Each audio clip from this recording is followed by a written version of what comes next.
Buenos días a todos.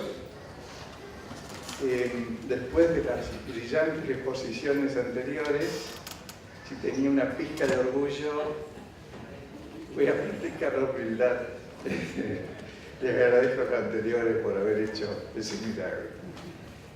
Hay algunas cosas que en una reciente charla que di aquí mismo están presentes, pero me pidió Mariano que ameritaba poder compartir con ustedes esta parte para complementarlo con los anteriores.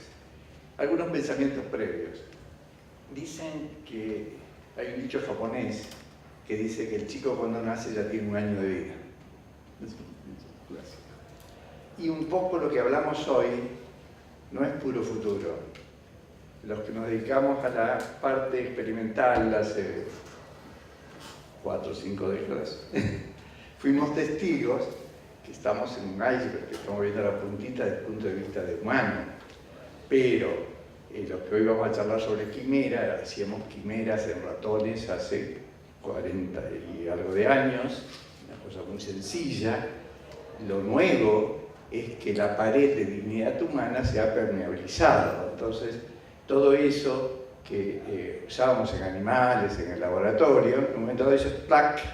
Y esa misma permeabilización se dio en el siglo XX también, allá por 1933, que vamos a tratar de recorrer ese camino para tener un poco de memoria y cuánta pata metieron y cuánto bien han dejado. O sea que lo mío es una especie de futuro y de presente, o sea, desde el campo de la genética, que es mi tema, y las preocupaciones que tenemos, sobre todo el título que tiene en pantalla, de bioética y genética. Casi todo lo que les voy a dar es pura realidad, pero los primeros minutos con los que vamos a comenzar es una mezcla, ¿no? Así que esto para avanzar, creo que era así. Empezamos con, esto lo habrán visto en Gattaca. Now, only seconds old, the exact time caused my death was already known.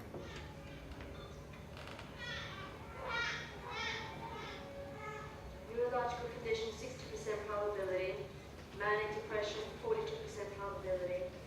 Attention deficit disorder, 89% probability. Heart disorder, 99% probability. Early fatal potential. Life expectancy, 30.2 years.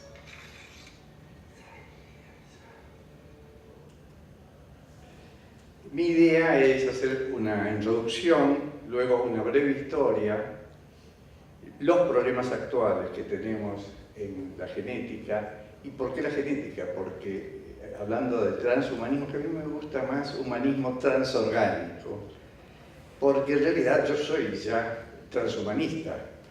Tengo prótesis, tengo las lentes cambiadas, o sea que soy un embrión de transhumanismo.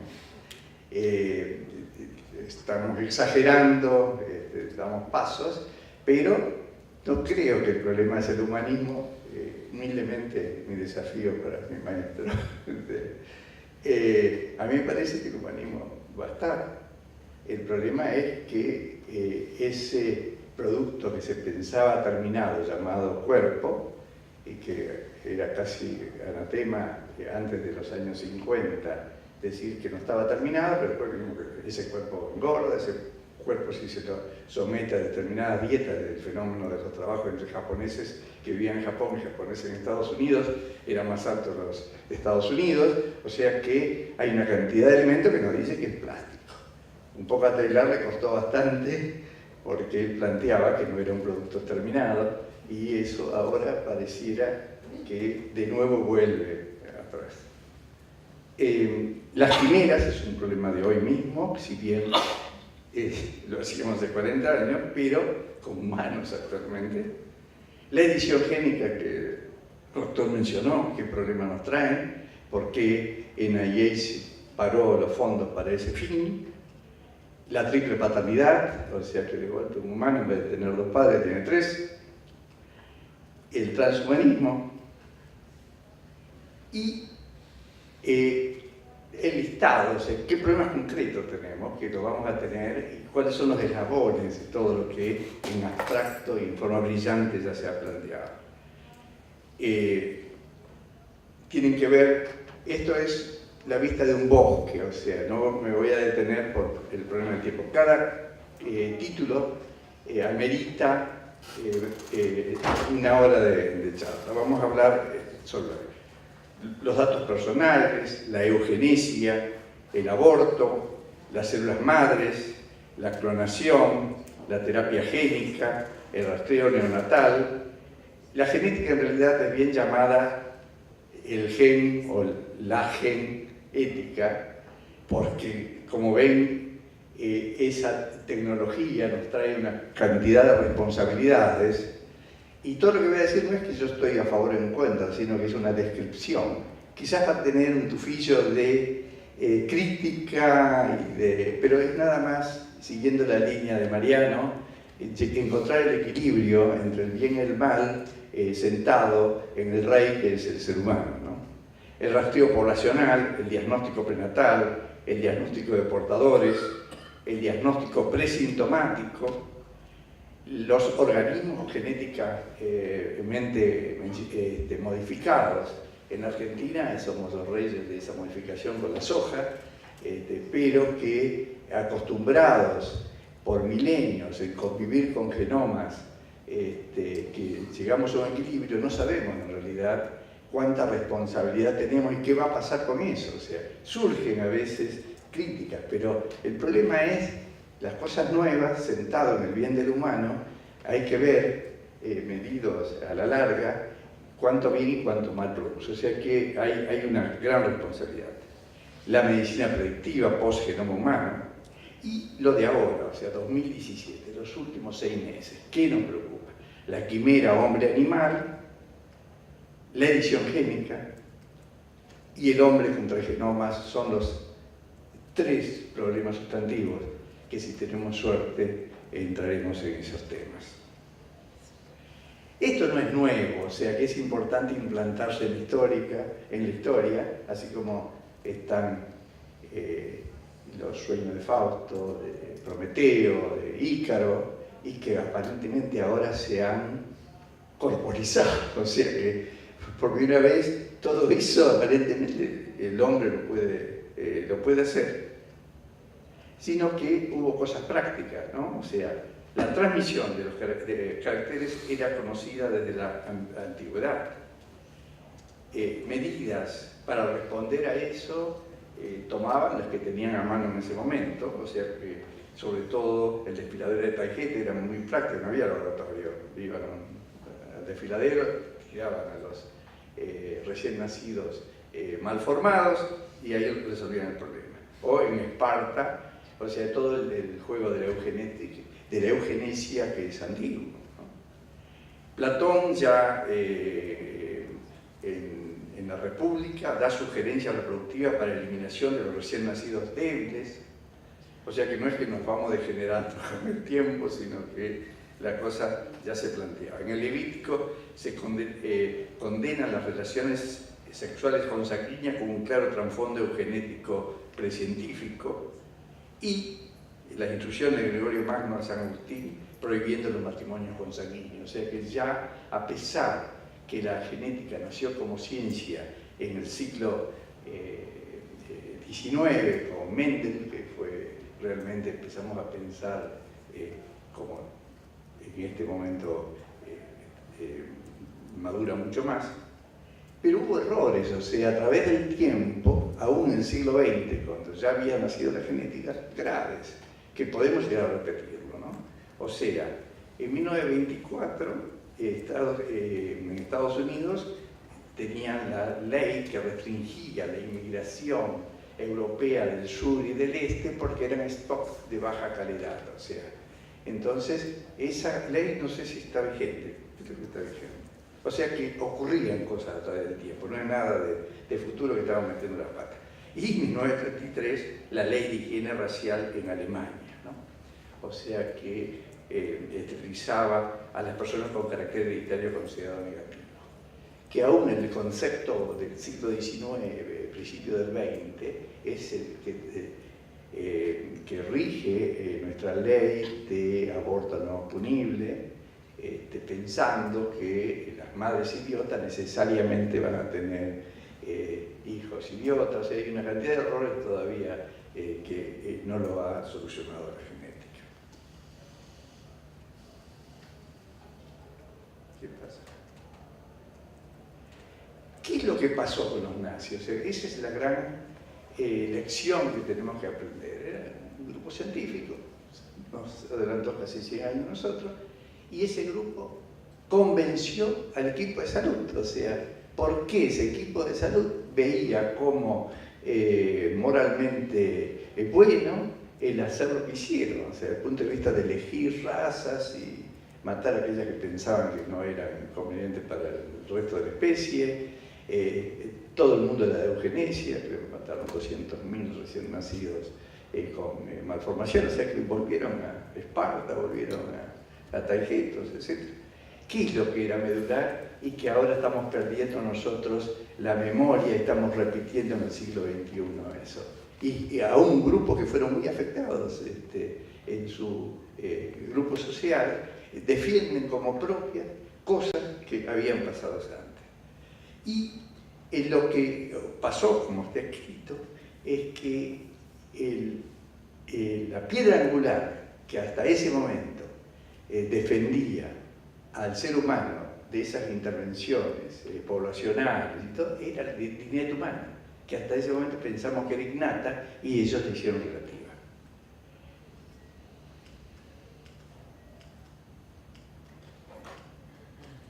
Estas eran las 5 creencias que tenía, que eran post-Darwin, post-Galton, que se había hecho carne en el siglo XIX y que ya había madurado en Inglaterra en ese momento, o sea, ellos copiaron en realidad, que hicieron posible el fenómeno nazi desde el punto de vista de la utilización de la genética para la selección. Ellos decían que la naturaleza de la ética es relativista, no es universal. La distinción entre humanos y otros animales es borrosa. La desigualdad humana existe en la naturaleza. En la parte más baja del espectro existen vidas que tienen tan poco valor o calidad que se hacen vidas que no merecen vivir. Políticas que producen la muerte de aquellos no aptos para sobrevivir se hacen éticas. En este momento estamos discutiendo en el Congreso el aborto, estamos discutiendo una cantidad de cosas. O sea, no todo lo nazi se fue. Uno cuando camina por los museos de Ámsterdam, me acuerdo que hay un momento que todos los ojos holandeses eran claros y después del siglo XV todos los ojos eran oscuros. Entonces alguien que nos explicaba nos decía, eso explica que no todo lo español se fue de España, ¿no? O sea, que era y un poco es lo que estamos respirando. O sea, hay una amnesia de lo que pasó en el siglo XX y en este momento con gran ímpetu, con una ametralladora puesta en manos de monos, estamos tomando decisiones que antes eran privativas de animales y que las estamos transfiriendo a los humanos. Por suerte, esto para recordar que lo que llamamos genética, desde el punto de vista científico, es algo reciente, o sea, 1865, Mendel descubre las leyes que estuvieron guardaditas hasta 1900, porque era bastante aburrido, había trabajado mucho con matemáticas y a nadie le gustaba revisar todos esos números. Después se redescubrieron, la palabra genética nace en el 1906, en el 9 se descubre que hay un factor físico llamado gen, que era responsable de la herencia, en el 27 la podían modificar con rayos X, en el 41 se vio la relación que ese gen tenía que ver con la producción de proteínas, en el 44 se relaciona el ADN como la molécula responsable de la herencia, en el 53 se da la estructura, que no eran en realidad estas 2 personas, no recuerdo, la doctora que describió, hay un problema histórico respecto a eso. Y en el 60 se estudia el proceso de formación de las proteínas. Y uno puede hacer grandes divisiones de la genética. Hubo una genética 1900 a 1940 que era netamente clásica o poblacional. Uno sospechaba que algo era heredable porque se repetía en la familia y que se parecía a uno de los padres, era lo que se manejaba. Y fíjense que ya en esa época, con tan poca genética, se tomó la decisión de la ley de 1924 y la otra de 1933. Después vino la molecular, cuando se relacionó el ADN con los genes. En el 60 nace un dogma, que ahora ya no es más dogma, que era un gen, una proteína. Ahora hay un gen, tenemos nada más que 25.000 genes los humanos, y tenemos como 2,5 millones de proteínas, o sea que no nos cierra más, o sea que hubo errores históricos, como lo va a ver en todos los otros. 2.000 granitos, o sea, se decodifica el gen, y así como antes se tocó el átomo y nos trajo un montón de dolor de cabeza, se tocó el gen, lo pudimos cortar, lo pudimos modificar, y nace el genoma humano, el proyecto Genoma Humano. Decodificamos las 3.100 millones de pares de bases que tenemos y empezamos a saber un montón de cosas y darnos sustrato para todo lo que estuvimos charlando esta mañana. Nace la medicina genómica, o sea, de pronto tenemos en nuestra mano un método poderosísimo diagnóstico, o de todo, o sea, el diagnóstico de enfermedades y diagnóstico de cosas, o sea, todos los días en televisión tenemos las películas o series de medicina genómica que nadie se escapa porque dejó una gotita de su cuerpo, o si hubo contaminación de filiación, así nos enteramos que el 10% tenemos el apellido equivocado en la población mundial, o sea que hay una cantidad de elementos, de golpe sabemos un montón de cosas. Y esto es para hacer hincapié que los datos que obtenemos, llamados datos genéticos, no son cualquier datos, o sea, tiene una cantidad de influencias, de características, que así como se nos arma lío con los sistemas informáticos actuales y Internet y todas esas cosas, y que también se filtran. Entonces, el dato genético no es una eritrosedimentación, no es un peso del paciente, sino que es algo que tiene mucho más peso. Primero, que no es del individuo, sino de una familia, de la especie. Es una cantidad de consideraciones, o sea que necesita un resguardo muy especial. En la Argentina existe la Dirección Nacional de Datos Personales, en los cuales se toma ya legislado que el dato genético es algo estratégico, es algo especial. Y también depende para qué se lo toma, entonces está regulado desde el punto de vista ético y legal, para qué. O sea, acá tenemos cosas mediáticas, o sea, como pasó con los nobles, con los hijos, que ahí rompieron todas las reglas, porque la finalidad era ver si eran o no hijos. El procedimiento que utilizaron fue, rompieron todo, o sea, en vez de tener el consentimiento informado, lo hicieron a presión, o sea, ese es el mejor ejemplo o el peor ejemplo que existe para el manejo de datos genéticos, los procedimientos.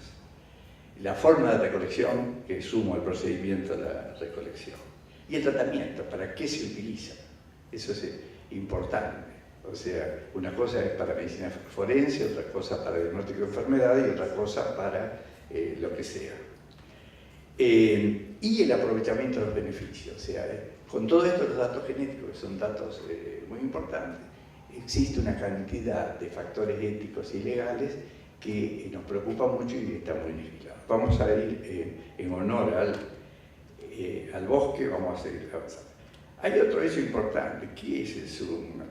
Hasta ahora para todos y para las legislaciones pareciera que el ser humano va de los 20 años hasta los 58 años más o menos. El resto son casi subhumanos, o sea, El huevo pareciera que se suman, hay gente que está inventando para justificar el aborto, las intervenciones reproductivas, que hasta el huevo de 11, día 11 es un prehumano, y así sigue con los embriones, el feto, etc. Y que el anciano, porque le falta determinadas cosas, es... Y existen temas que son mucho más importantes, o sea, para el ser humano en sí, o sea, la clonación. Cuando salió la oveja Dolly, aún se pensaba que íbamos a clonar seres humanos completos, pero después vimos que no, que hubo gente muy educada que me preguntaba a mí si iba a producir el adulto, ¿no? Pero quedó todo eso, o sea, eso que discutimos con clonación, después vamos a ver que se utiliza actualmente para tratamiento. La obtención de células madres nació como macerado de fetos de lugares donde había abortos y terminó ahora, por suerte, al ponerlo en evidencia por las críticas éticas, en que se obtienen células adultas del ser humano desdiferenciadas, de piel, por ejemplo, o sea que se soluciona el problema. El diagnóstico prenatal, el aborto, la selección de embriones. En este momento ustedes saben que hay técnicas que uno selecciona a pedido, si tiene un hermano que necesita trasplante de tejido, si son histocompatibles los dejan vivir, y si no son histocompatibles, no. Es todo un capítulo que es posible en este momento. Y las pruebas directas del consumidor, las DAC, en la cual se mencionaba, uno puede mandar el ADN a Hong Kong o donde sea y le viene de vuelta la información, que ahí se va a enterar que va a ser loco a los 40 años porque tiene Huntington, que el papá no es el papá, y un montón de cosas sin anestesia, o sea, no hay ningún intermediario que transfiera técnicamente con el asesoramiento genético lo que se deba. Y el mundo post-genoma humano, o sea, cuando nació el genoma humano, eran conscientes con la metida de pata, con la fisión del átomo, un porcentaje significativo del dinero se dedicó a los aspectos éticos, legales y sociales, y se hizo con mucha responsabilidad. Lo que tiene el genoma humano es una cantidad de información tremenda antes que el paciente sea paciente, que lo puede afectar seriamente en los sistemas de financiamiento. Hay una cantidad de cosas que son portadores, y hay todo un romance entre la industria financiera de los sistemas de salud, en la cual nos dice que si ustedes los científicos nos dicen quiénes van a ser enfermos, le bajamos bárbaramente las primas a los que no. O sea que hay una cantidad de cosas y consideraciones que vamos a hacer. Voy a acelerar un poco porque acá ya llegó la censura. El doctor, y de los tres preocupaciones más grandes que tenemos en este momento en los últimos meses. Y el doctor Insúa mencionó edición génica. ¿Para qué sirve? Ya en los detalles técnicos lo insinuó. ¿Para qué sirve? Bueno, las enfermedades monogénicas es posible retipiar el ADN y ponerle la información correspondiente. O sea que tiene un futuro extraordinario desde el punto de vista de la cura de todas las enfermedades, sobre todo monogénicas, o aquellas que hay un gen sustantivo para producir. ¿Cuál es la gran preocupación? Que estas información, siempre en genética tratamos de no meternos con el plasma germinal, que pase de una generación a otra. Y esto, el gran problema que tiene una alta probabilidad de pasar de una generación a otra o a la especie, esa modificación, que puede ser la acertada o que puede ser equivocada. Entonces, esa es la gran preocupación mundial con respecto a eso. Tiene muchas cosas positivas, porque uno podría desactivar genes para que no formen determinados órganos. Hay trabajos hechos en ratas, sobre todo, y que eso generó la otra preocupación, que uno le inhibe la formación del páncreas de un ratón, y entonces le pone stem cell en el embrión del ratón de rata y se le forma el páncreas que le corresponde. y desde el punto de vista de potencial para producir órganos en esta escasez de órganos para trasplante, es una cosa extraordinaria. Pero he aquí, y además, como ya se mencionó, puede ser utilizado para la parte de engagement, de conducta, de una cantidad de elementos, que hay una preocupación mundial sobre ese tema. La otra cosa que se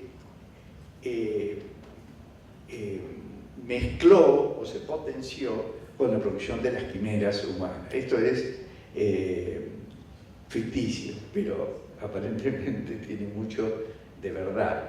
NIH dejó de financiar los trabajos de quimera hombre-animal que se hacían para producir órganos humanos por el temor, que quizás ya se produjo, que las células multipotenciales que eran humanas, que se ponían en el embrión de chancho, hay unos 2000 embriones, ya nacieron 7, afecten al cerebro y tengamos un chancho pensante, y después hay todo un problema.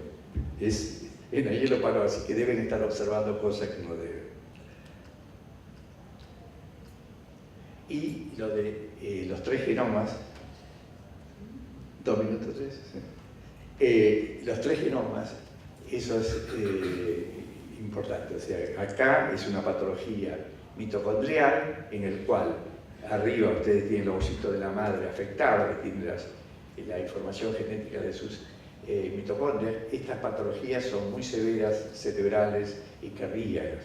Entonces esta madre quiere tener un chico normal, le pide a una donante que le dé su óvulo, le saca el núcleo de este óvulo, le pone el núcleo de la madre donde está casi toda la información genética que ella desea para su hijo, y luego lo fecunda con el esposo y ahí nace un chico normal. Eso está aprobado en Inglaterra.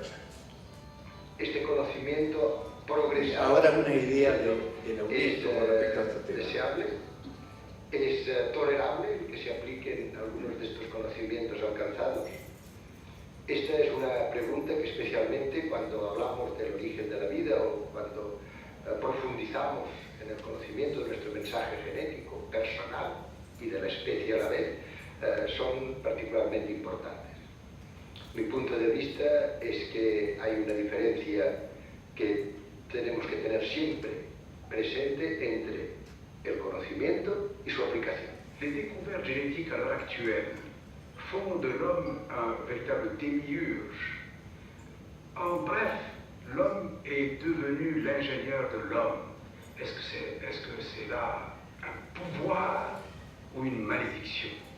Sur le plan économique, santé publique. El video lo hizo la UNESCO, es mucho más amplio, pero juzgué que era importante cambiarlo a la preocupación mundial que hay en este momento. Permet de régler des cas très graves mais qui touchent un petit nombre. Bon, un test génétique coûtera 10 millions de francs CFA. Est-ce que vous savez qu'avec ces 10 millions de francs CFA, moi, je peux avoir 100 000 doses de vaccin contre la fièvre jaune? Že dnešní člověk jakoby ztratil takovou tradiční úctu k řádu přírody, k řádu bytí, takovou určitou pokoru, jakoby se cítil být pánem všeho míra, který všechno smí a všechno může, a tento nedostatek takového jakéhosi transcendentálního respektu k tomu, co je nad námi, tento nedostatek právě způsobuje tu dvojsmyslnost těch objevů moderní vědy.